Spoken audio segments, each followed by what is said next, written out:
नमस्कार दोस्तों बहुत ही महत्वपूर्ण है इस देश में 2024 का लोकसभा चुनाव। जी हां, सवाल केवल जमीनी हकीकत का नहीं है। इस बार तो सवाल लोकतंत्र और संविधान का भी है।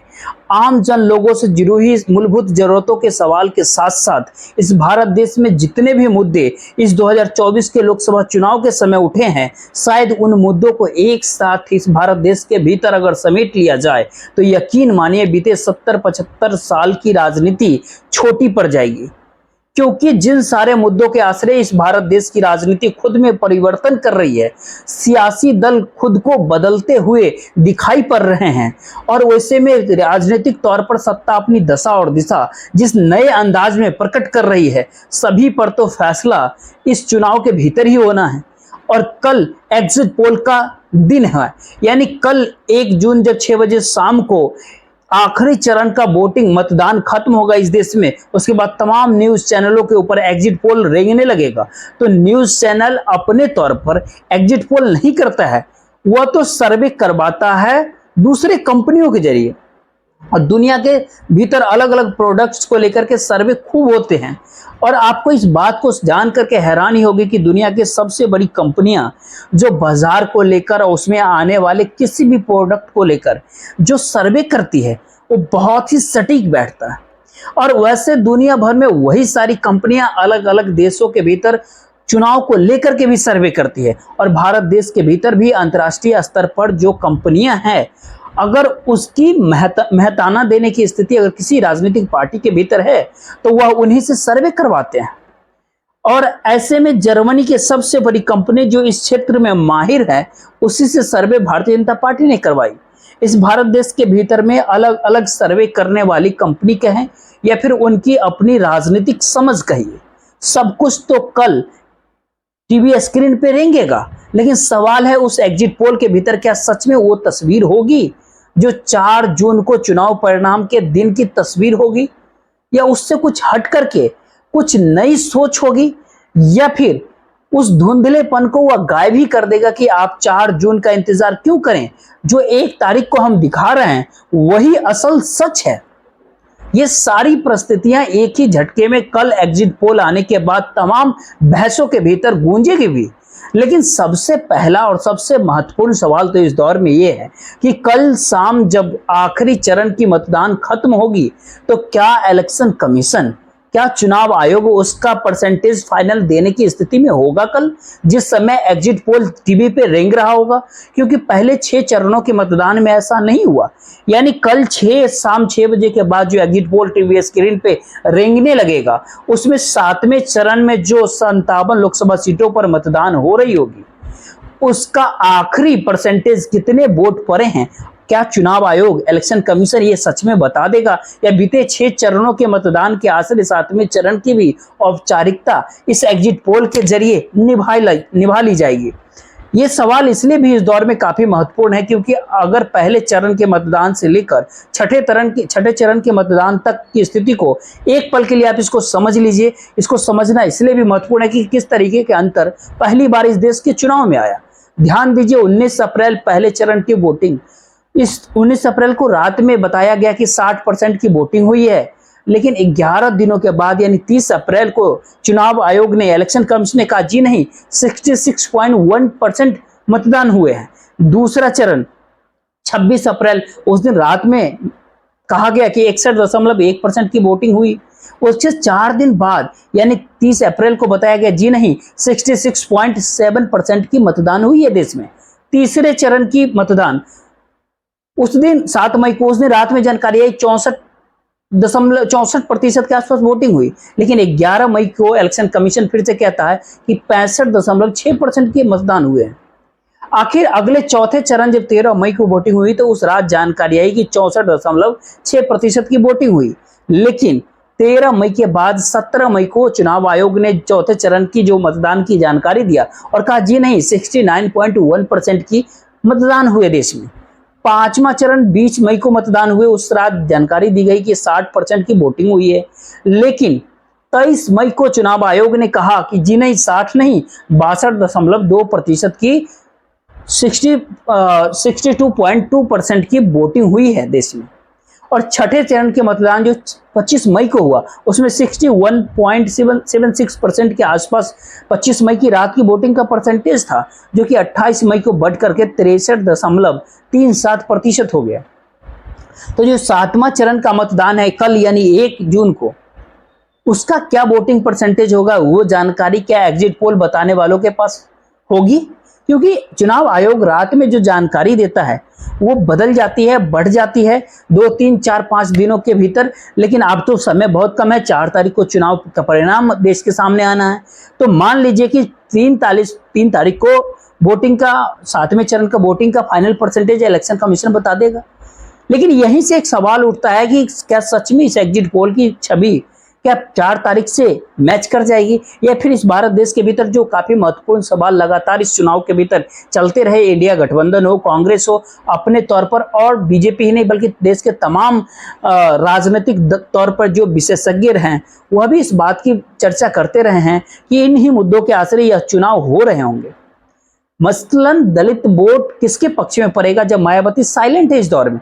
इस भारत देश के युवा खासतौर पर बिहार, उत्तर प्रदेश वो वोट कहां दे रहा होगा जब बेरोजगारी सबसे बड़ा मुद्दा बन चुका हो?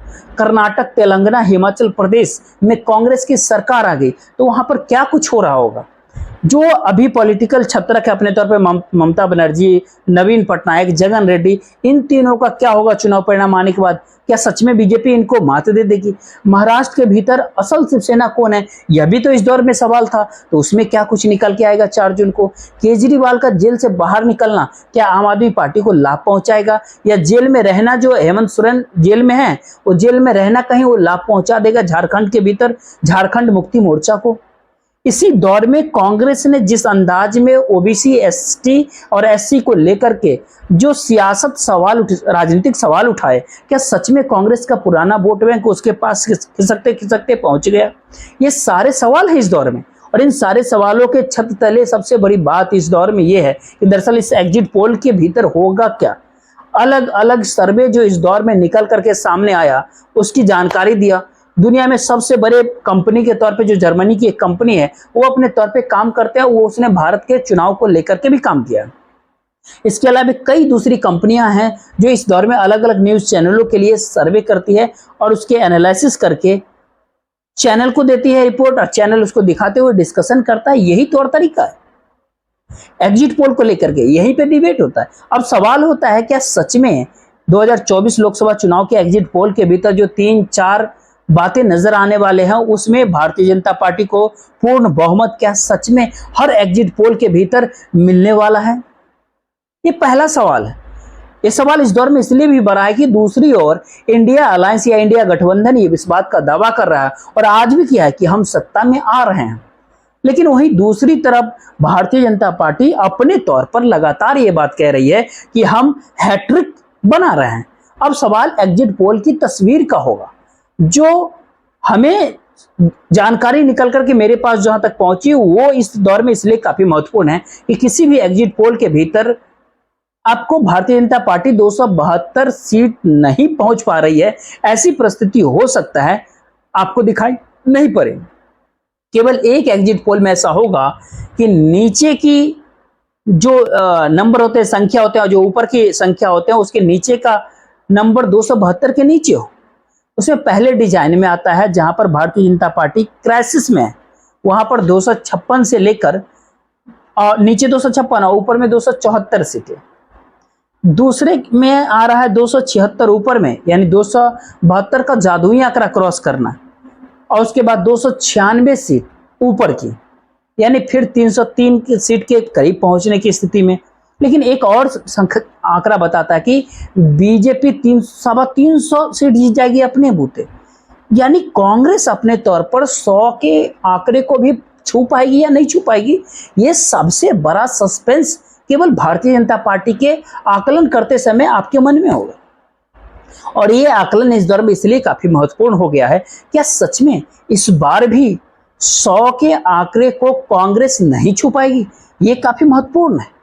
लेकिन इसका दूसरा पहलू एक ये है कि दरअसल भारतीय जनता पार्टी मजबूत हुई है लेकिन एनडीए कमजोर हुआ है, और सहयोगी दलों के भीतर खासतौर पर बिहार के नीतीश कुमार और एकनाथ शिंदे की शिवसेना बहुत ही कमजोर साबित होकर इस 2024 के लोकसभा चुनाव में सामने आएगी? क्या एक अलग एग्जिट पोल के डायमेंशन की एक तस्वीर होगी जहां पर आपको एनडीए कमजोर दिखाई देगा, क्योंकि अकाली साथ से निकल गए हैं, शिवसेना थी वो टूट गई, बिखर गई, तोड़ दिया गया और असली शिवसेना बाहर ही रह गई।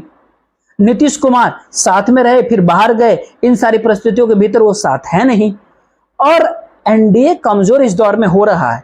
लेकिन इस एनडीए के भीतर पहली बार एंट्री चंद्रबाबू नायडू की आंध्र प्रदेश के भीतर कराई गई है। तो क्या आंध्र प्रदेश की सत्ता चंद्रबाबू नायडू के हाथ में जा रही है?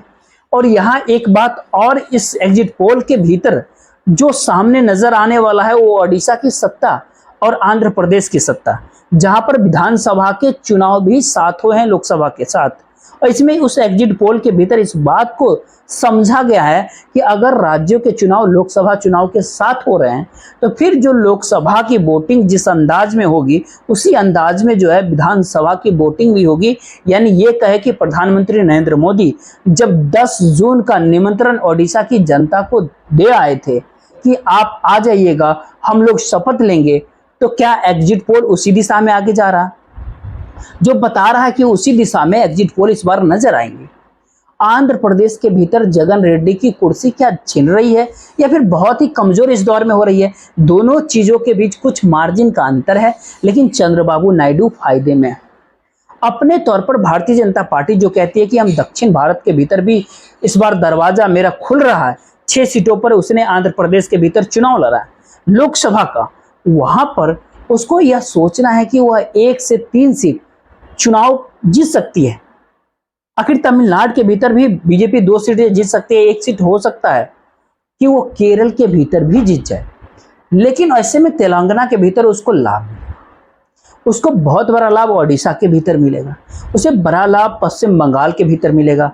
और इन सब के बीच कांग्रेस 10 सीटों पर भारतीय जनता पार्टी को मात दे देगी और इतनी ही सीटों पर एनडीए गठबंधन यानी बीजेपी के जो तमाम सहयोगी दल को मात दे देगी। यानी भारतीय जनता पार्टी के साथ साथ कांग्रेस का जो आंकड़ा है वो करीब 75 तक सो सकता है। उसके आसपास के स्थिति इन एग्जिट पोल के भीतर निकलने और आगे बढ़ाने की स्थिति में कोई भी नहीं। यानी एक एग्जिट पोल 75 से 90 सीट के बीच में कांग्रेस को डुला सकता है। लेकिन अगली परिस्थिति यह भी है कि 40 से 75 सीट के बीच में एवरेज औसत तरीके से कांग्रेस आपको दौड़ते हुए नजर आए इस एग्जिट पोल के भीतर जो आपको सामने नजर आने वाला है। आप कहेंगे ये बातें जरा विश्वास लायक नहीं है। यकीनी तौर पर ये इस पे बड़ा परिवर्तन इलेक्शन कमीशन के चरण दर चरण जो वोटिंग परसेंटेज के बढ़ने के साथ भी हो गया है। लेकिन इसके बावजूद भी अगर नजर डाले एक बार की एक परिस्थिति को अगर देखें कि कांग्रेस को फायदा कहां से मिल रहा है, जिसमें उसको 350 सीट मिलेगी हाईएस्ट पॉइंट पे अभी सबसे पहले अगर पहुंच जाए। कांग्रेस को जहां पर फायदा मिल रहा है वहां पर करीब जो 325 सीटों का जो आंकड़ा है वो किस रूप में पहुंचेगा, कैसे पहुंचेगा, इस बात को अगर समझने की प्रयास करें तो उत्तर प्रदेश में 4 सीट का लाभ, यानी पिछली बार 62 जीती थी, इस बार वो 66 तक बीजेपी जीत जाएगी। ये आंकड़ा 375 सर्वे के हिसाब 325 सीट के हिसाब से। आंध्र प्रदेश में वो 3 सीट, तमिलनाडु में वो 2 सीट जीतेगी, तेलंगाना में वो 6 सीटें जीतेगी। 6 सीट का मतलब ये है कि पिछली बार जो 4 सीट जीती थी उसमें 6 प्लस यानी 10 सीट टोटल हो गए। ओडिशा के भीतर सबसे बड़ी छलांग वो लगाने वाली है इस बार 2024 के चुनाव में।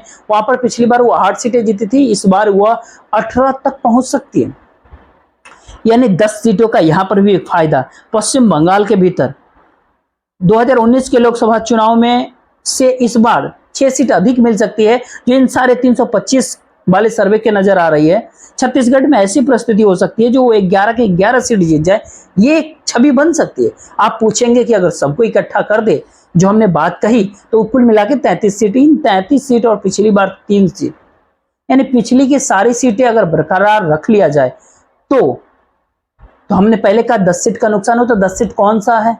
तो ये 33 से 23 हो जाएगी अगर 10 नुकसान होता है तो। जो 10 सीट का नुकसान है उसमें कर्नाटक की 3 सीट होती है, उसमें राजस्थान की 4 सीट होती है, उसमें हरियाणा की 2 सीट होती है, उसमें दिल्ली की 1 सीट होती है। उससे आगे कुछ बात 325 वाले सर्वे में नजर आती नहीं है। यानी ये कहे कि 10 सीटें माइनस हो रही है इस दौर में, 33 सीटें बढ़ रही है, 23 सीट कुल मिला के बढ़ी। पिछली बार 303 था, इस बार 325 के आंकड़े पे पहुंचे। यानी ये तो 325 के आंकड़ा का सर्वे एक और दूसरा सर्वे है जो खासतौर पे इस बात को इंगित करता है कि 276 मिनिमम है और 296 यानी 296 मैक्सिमम है इसका दायरा, और सबसे कम का दायरा जो 256 का है वो अंत में उसकी चर्चा करेंगे। पहले 276 और 296 के बीच की बात को समझने का प्रयास करते हैं।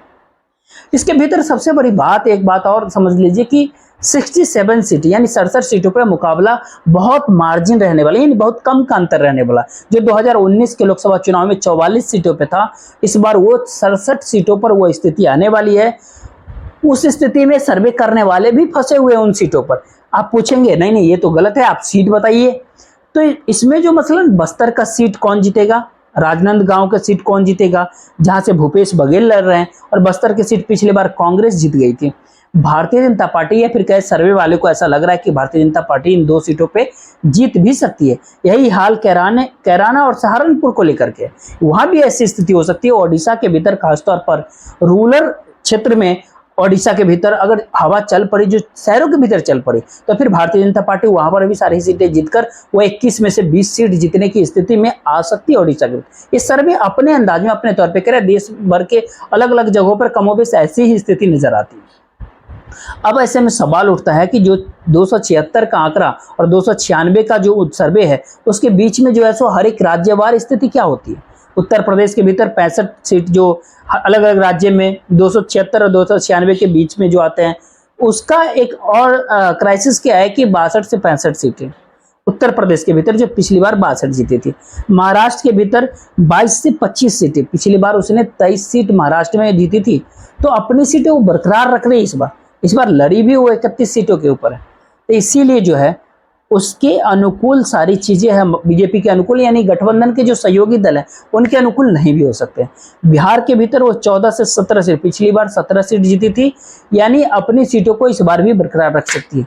जो ये एग्जिट पोल का डाटा कहता है। मध्य प्रदेश में जो 26 से 29 सीट, जो 2-3 सीट का जिक्र हो रहा है, उसमें एक दिग्विजय सिंह का सीट का है, एक छिंदवाड़ा का सीट का है और एक और अन्य सीट है, शायद सिकरवार करके कुछ है, सिकरवार करके वो चुनाव से लड़ते, एक और सीट की जिक्र होती है। कर्नाटक के भीतर 19 से 22 सीट, पिछली बार 25 सीट, तो यानी कर्नाटक में घाटा है।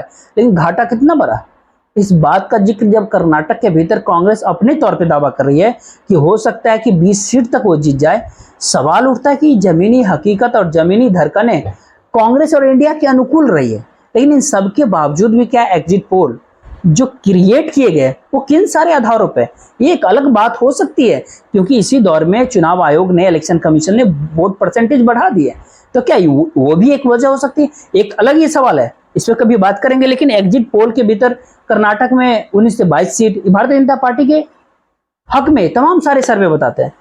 गुजरात के भीतर एक समरकांटा सीट की संकट है, या 26 में 26 या फिर 26 में 25 इतने जीतने की स्थिति में बीजेपी आ जाएगी, इस सर्वे का जो कहना है। राजस्थान में जो घाटा है, पिछली बार 24 सीटें भारतीय जनता पार्टी जीती थे, इस बार वो 18 से 21 सीटें के बीच में है, यानी 3-4 सीटों का राजस्थान में घाटा बीजेपी को इस बार हो सकता है, यानी होने वाला है, जो उसकी वहां पे सरकार बनी। आंध्र प्रदेश के भीतर वह 1 से 3 सीट जीत सकती है, और ये सीट अगर 3 चंद्रबाबू नायडू को अगर चल गई तो ये 3 सीटें बढ़कर 5 भी हो सकते हैं, जो इस सर्वे के भीतर का एक अनूठा सच यह भी होता है। तमिलनाडु के भीतर 2 सीटों का बात हो रहा है। ओडिशा काफी महत्वपूर्ण है कि 15 से 18 सीट तो तमाम सर्वे के भीतर निकल करके आ रहे हैं, और एक सर्वे ने वहां पर 20 तक पहुंचाने की इच्छा जाहिर कर दिया और उसकी इंडिकेशन दे दिए। ये मैसेज बहुत बड़ा है ओडिशा को लेकर। तेलंगाना के भीतर पिछली बार 4 सीट जीती थी, इस बार 3 सीट और जीतेगी, यानी 4-3-7, लेकिन ये 3 सीट टीआरएस की, कांग्रेस की, जहां पे वो जीतेगी। लेकिन दूसरा एक और सर्वे ये कहता है कि तेलंगाना के भीतर वो 10 सीट भी जीत सकती है, यानी 4 से वो 14 पहुंच जाएगी। इस बात से इनकार कोई नहीं कर सकता, यह भी इस एग्जिट पोल में दिखाया जाता है। असम के भीतर पिछली बार 9 सीटें थी, वो 6 से 9, यानी उसके आगे बढ़ेंगे तो नहीं, लेकिन कम होंगे तो 2-3 सीट कम असम के भीतर हो सकते हैं। पंजाब के भीतर 2 सीट जीती थी 2019 के लोकसभा चुनाव में, लेकिन इस बार कहा जा रहा है 1 सीट तो जरूर जीतेंगे, होशियारपुर, और उसके बाद वो संख्या 3 तक भी पहुंच सकती है, क्योंकि सर्वे के भीतर इन सारे बातों का जिक्र किया गया कि दरअसल वहां की राजनीति में अकालियों की मौजूदगी और आम आदमी पार्टी की मौजूदगी एक दूसरे को लेकर शायद इतनी सकारात्मक या फिर नकारात्मक है कि वहां की जनता के भीतर बहुत सारे सवाल दोनों राजनीतिक दलों को लेकर के हैं। तो ऐसे में हरियाणा में 6 से 9 सीटें, 6 से 9 का मतलब बहुत साफ होता है। पिछली बार 10 सीट हरियाणा में जीती थी बीजेपी, इस बार बार बार जिक्र हो रहा कि रोहतक की सीट तो निकल जाएगी, अगली सीट सोनीपत का जिक्र किया जा रहा है। लेकिन सर्वे करने वाले एजेंसियां ये भी माने कि स्थितियां इतनी हरियाणा में बिगड़ी और वहां पर जो आपस में कांग्रेस के वोट का जो कटना और जाट वोट का भारतीय जनता पार्टी के पक्ष में जाने की जो परिस्थिति में ऐसी स्थिति बन सकती है कि अंत में ऐसा ना हो कि वो सभी सीटें जीत जाए। ये हाईएस्ट सर्वे होता है जो एक अंतर्राष्ट्रीय कंपनी के जरिए किया गया है, लेकिन इसके बावजूद भी 2 सीट संकट में है। इस बात को हर कोई मान रहा है इस दौर में। दिल्ली के भीतर 4 से 7 सीट का चक्कर है। वहां पे 4 से 7 का मतलब यह कि 2 सीट जो चांदनी चौक की सीट है और एक बहावल की सीट होती है। ये वेस्ट दिल्ली के भीतर जो है उसके हट करके तीसरी सीट काफी मतलब वहां पे संकट है। तीसरी बात वहां पे एक और जो इसमें जो नोट लिखा गया था उसमें खासतौर पे कन्हैया कुमार को दिल्ली से चुनाव लड़ाने को लेकर एक नैरेटिव कैसे बदल गया दिल्ली की राजनीति को लेकर, इसका जिक्र भी उसमें किया गया है कि वो कितना पॉजिटिव कितना नेगेटिव। ये बात छोड़ते हैं 1 तारीख के एग्जिट पोल के भीतर जब बात होगी तो इस पे बापू भी डिबेट होगा ही। लेकिन उत्तराखंड के भीतर 3 से 4 सीट का जिक्र होता है। और इस दौर में महत्वपूर्ण बात यह है कि जो कांग्रेस की मीडिया सेल्स मानते हैं उनकी सीट एक फंसी हुई है। वहां पे एक 3 से 4 सीट जो पिछली बार 5 सीटें जीती 2019 के लोकसभा चुनाव में बालूनी की, वो और हिमाचल प्रदेश की अगर बात करें तो अभी वोटिंग वहां हुई नहीं है। इन सब के बीच खबर एक और आने लगी कि दरअसल 2 से 3 सीट हिमाचल के भीतर पक्की बात है कोई एक सीट ही गवाएगी। तो वो सीट कौन सी होगी, मंडी की, शिमला की होगी या फिर एक सस्पेंस है इसके ऊपर। लेकिन ये सस्पेंस कैसे क्लियर होगा जब कल शाम तक चुनाव आयोग जब वोटिंग परसेंटेज बताने की स्थिति में नहीं होगा, तब क्या करें। इसलिए ये सवाल है। पिछली बार गोवा में 1 सीट जीती थी, इस बार भी 1 सीट जीतेगी। लेकिन महत्वपूर्ण है कि अरुणाचल प्रदेश में पिछली बार 2 सीट जीती थी, वो 1 हो जाएगी। त्रिपुरा में 2 जीती थी, वो 1 हो जाएगी। मणिपुर की 1 सीट लेकिन वो बरकरार रख लेगी। दमन दीव की 1 सीट रखेगी। चंडीगढ़ की, ये काफी महत्वपूर्ण बात है जहां पर वोटिंग होना है और कल वोटिंग होना है, उसको लेकर के भी कयास लगाया जा रहा है। जहां पर भारतीय जनता पार्टी के अनुकूल जो संजय टंडन करके उम्मीदवार खड़े हैं, दूसरी तरफ मनीष तिवारी हैं, बीएसपी के उम्मीदवार भी मौजूद हैं। इस सीट को काफी कांटे के तौर पर देखा जा रहा है वहां पर। लेकिन एक सवाल इस दौर में यह भी है कि चंडीगढ़ के भीतर उससे सटा हुआ है बिल्कुल पंजाब, और पंजाब के भीतर कांग्रेस और आम आदमी पार्टी टकरा रहे हैं। उसका प्रभाव जो है चंडीगढ़ के सीट पर पड़ेगा। यह स्थिति यह सर्वे में ये पूरी दिखाई जाती है। चंडीगढ़ में चाहे कांग्रेस का कैंडिडेट मजबूत क्यों ना हो और आम आदमी पार्टी और कांग्रेस मिलकर के चुनाव जीत क्यों ना जा रही हो, लेकिन यह सवाल जो है, और जो चंडीगढ़ शहरी मिजाज का जो है, और शहरी मिजाज के भीतर ये सारे सवाल इस दौर में काफी रेंग रहे हैं। तो ये सवाल वहां पे इस बार दौर लगा रहे हैं। झारखंड के भीतर अगर नजर डाले तो पिछली बार 11 सीटें जीती थी भारतीय जनता पार्टी ने। इस बार के राजनीतिक समीकरण झारखंड के भीतर या फिर क्या सर्वे के समीकरण के आश्रय परिस्थिति को अगर देखे तो झारखंड में कमोबेश वही स्थिति कम नहीं होगी। एग्जिट पोल के हिसाब से 1 सीट बढ़ सकती है। छत्तीसगढ़ के भीतर भी पिछली बार 9 सीट जीती थी, वो कम नहीं होगी, वो सीट बढ़ सकती है। यही परिस्थिति में 276 से 296 की परिस्थिति है। लेकिन जो आंकड़ा 256 सीटों का है सर्वे के भीतर, उसमें सबसे बड़ा अंतर जो नजर सामने आता है, जो 15 सीटों का जो सामने अंतर नजर आ रहा है, उसकी 3 बड़े राज्य सबसे बड़ी वजह है। एक कर्नाटक, एक महाराष्ट्र और एक उत्तर प्रदेश। ये 3 बड़े राज्य, इन 3 राज्यों के भीतर की परिस्थितियां सबसे बड़ी। इन राज्यों के भीतर ये है बात कि अपने तौर पर इन तीनों राज्यों के भीतर क्या सच में कोई बड़ा परिवर्तन कांग्रेस के पक्ष में हो सकता है, ये सवाल है इस दौर में। और इन सवालों के तहत ही यहाँ पर वोटिंग जो दिखाई दे रही है, उसमें इस 256 के आंकड़े में बीजेपी उत्तर प्रदेश के भीतर कम हो रही है, वह 52-55 सीटों पर आकर के अटक रही है। कर्नाटक के भीतर में उसको बहुत बड़ा झटका लग रहा है इस बार, 2024 के चुनाव में, और महाराष्ट्र के भीतर भी झटका लग रहा है। और ये 3 राज्यों की परिस्थिति ऐसा है कि एक झटके में 20 लोकसभा सीट कम कर दे रहे हैं। यानी इससे पहले के सर्वे में जो निचली जो बॉर्डर लाइन थी वो 276 सीट का था, इसमें 20 सीट कम यानी 256 की है। तो उनका प्रभाव, इन 3 राज्यों के प्रभाव ही उभर करके सामने आ रहा है। एक ऐसी तस्वीर है तीन एग्जिट पोल के भीतर का, जो कोई भी सवाल कर सकता है कि राजनीतिक तौर पे ये समझा जाए कि तीसरी बार भारतीय जनता पार्टी, इस एग्जिट पोल इस कन्वे को, मैसेज को कन्वे कर रहा है कि तीसरी बार बीजेपी आ रही है। लेकिन सवाल यह है कि एग्जिट पोल इस दौर में, खास तौर पर अगर कर्नाटक का चुनाव आपने देखा, पश्चिम बंगाल का चुनाव देख लिया, हिमाचल की परिस्थितियां देख ली, पंजाब में जो आम आदमी पार्टी जीती उसको देख लिया, और दिल्ली के भीतर भी जो शुरुआत में जो चुनाव हुई, या फिर 2015 में अगर जाएंगे, जो बिहार का चुनाव, बिहार विधानसभा का चुनाव देखें, अगर उन परिस्थितियों को राज्यवार चुनाव की स्थिति अगर देखें, तो पिछले दौर में जो मध्य प्रदेश और राजस्थान और छत्तीसगढ़ के चुनाव को लेकर जो एग्जिट पोल था, उसके भीतर भी बहुत बड़ी संख्या में एग्जिट पोल कमजोर साबित हुए, और कमजोरी के साथ साथ गलत भी साबित हुए। तो क्या इस एग्जिट पोल के आसरे 2024 के चुनाव परिणाम, यानी 4 जून के जो चुनाव परिणाम है, उस पर भरोसा किया जाए इस एग्जिट पोल के जरिए? ये सवाल होता है। लेकिन अंत में 2-3 बातें आपके सामने और बात करना चाहेंगे कि पहली बार इस देश के भीतर में मुद्दे जनता से जुड़े थे, जो बेरोजगारी और महंगाई को लेकर के मुद्दे थे। ये आकलन अपने तौर पर भारतीय जनता पार्टी को 220 से आगे कैसे पहुंचाएगा, ये अपने आप में बहुत बड़ा सवाल है। अगला एक और सवाल जो कि खास तौर पर सर्वे के जरिए जो निकल करके सामने आता है, जो अपने तौर पे कहता है कि जो अंतर्राष्ट्रीय मार्केटिंग टीम की जो सर्वे होती है कि 290 से 325 के बीच में, यानी ये कहे कि 335 यानी 325 के बीच चुनाव जीतने की स्थिति में, ये एक अंतर्राष्ट्रीय बाजार की तरफ देख रहा है। और तीसरी परिस्थिति, इसी दौर में देश की आम जनता तक बीजेपी का अपना कैडर का पहुंचने की जो बात है और जो मैनेज करने की स्थिति में है, वो कल 1 जून की वोटिंग होने के बाद ये बात समझ सकते हैं कि वोटिंग से 1 दिन पहले राजा भैया को ऐसा क्यों लगने लगा कि भारतीय जनता पार्टी सत्ता में आ रही है, क्यों उन्हें ऐसा बोलना पड़ा।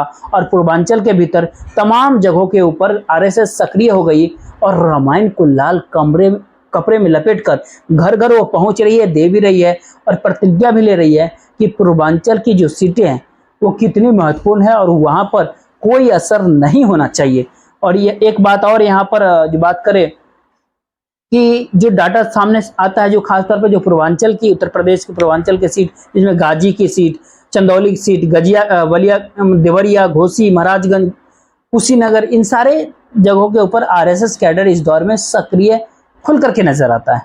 और खुल करके नजर आने का मतलब साफ तौर पे ये है कि वो आरएसएस के भावना के तहत ही उसके साथ लेकर के उन्हें आ रहा है। और दूसरी बड़ी बात जो नजर आती है, इस दौर में किसी भी राजनीतिक पार्टी ने ऐसा प्रयास नहीं किया कि वो घर घर पहुंचकर लोगों को जोड़े, चाहे पर्ची देते हुए क्यों ना हो।